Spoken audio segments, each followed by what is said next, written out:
तो बड़ा सुंदर सा गीत है। एक लड़का एक लड़की एक दूसरा से एगो गांव में बड़ा प्रेम करे छले और जब दोनों के इच्छा हुई से कि चल से अब हमार प्रेम एक बचपन से एते बार तक एते उम्र तक चल तब से दोनों आदमी मिल के ब्याह क लिए। लेकिन फिर दोनों के माए बाबूजी ओकरा दोनों के मना क दे छे और लड़की के माए बाबूजी खास करके ओकर ब्याह कहीं दूसर जगह तय क दे छे। और जब ओकर ब्याह कहीं दूसर जगह तय भ गेलै त लड़का कितनो समझावे बुझावे नहीं बुझे नहीं माने। त लड़की के ब्याह जै दिन हुआ लगले लड़का बेचारा अपना गांव घर में अकेले वो लड़की का वीडियो कॉल कर लगे तो दुल्हन के भेष में सजल छले और लड़का से बेचारा से नहीं रहल गेले। तो लड़की के पूछे छे बड़ा सुंदर भाव में कोना जी सर है ना बड़ा सुंदर भाव में लड़की का कहे छे कि के जान कि तोहर मोहब्बत हमरा सरेआम क दिलको तोहर मोहब्बत हमरा सरेआम क दिलको हम बड़ा सीधा सच्चा रहिए हमरा बदनाम क दिलको तोहर मोहब्बत हमरा सरेआम क दिलको हम बड़ा सीधा सच्चा रहिए हमरा बदनाम क दिलको। और तू तो कदर तोड़ले हमरा तू ओई जगह पर तोड़ले हमरा कि हमर जीवन के भी हमरा माँ बाप के नजर में नाकाम क दिलको। कहे छे लड़की से बड़ा सुंदर भाव कोना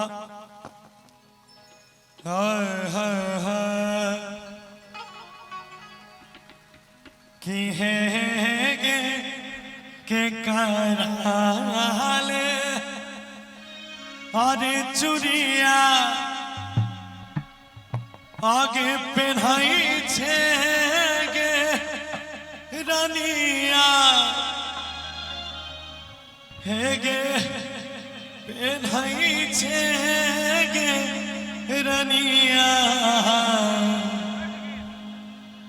आके कराले करई छे श्रृंगार कि हेर जन बनैले सोहागिन चूड़ी आरे पेन्हई छियमा जनो आरे हम पेन्हई छियमा जनो सैया जिले करई छे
खपा निकल गया।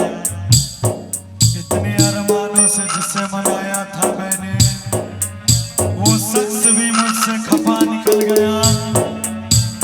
और करोड़ों नहीं अरबों में उम्मीद थी जिसमें, लाखों करोड़ों नहीं अरबों में भी उम्मीद थी जिसमें, वो इंसान भी सबके सामने बेवफा निकल गया। ठीक है जान से तू न अपना पिया जी के अपना सैया जी के घर चल जेबे, तोरा बिना हम केकरा अपन जान जान कहबे के जान जान जान कहीं के कारा बोलैबे।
तोरा प्यार में हम कहीं के रोए रहल, गाँव समाज टोला मोहल्ला के लोग हमरा ताना मारे छे, हमरा पागल आवारा कहै छे। और अब तो जीवन एना भ गेले से तू तो कोनो लायक के नहीं, अपना माइयो बाबूजी के नजर में हमरा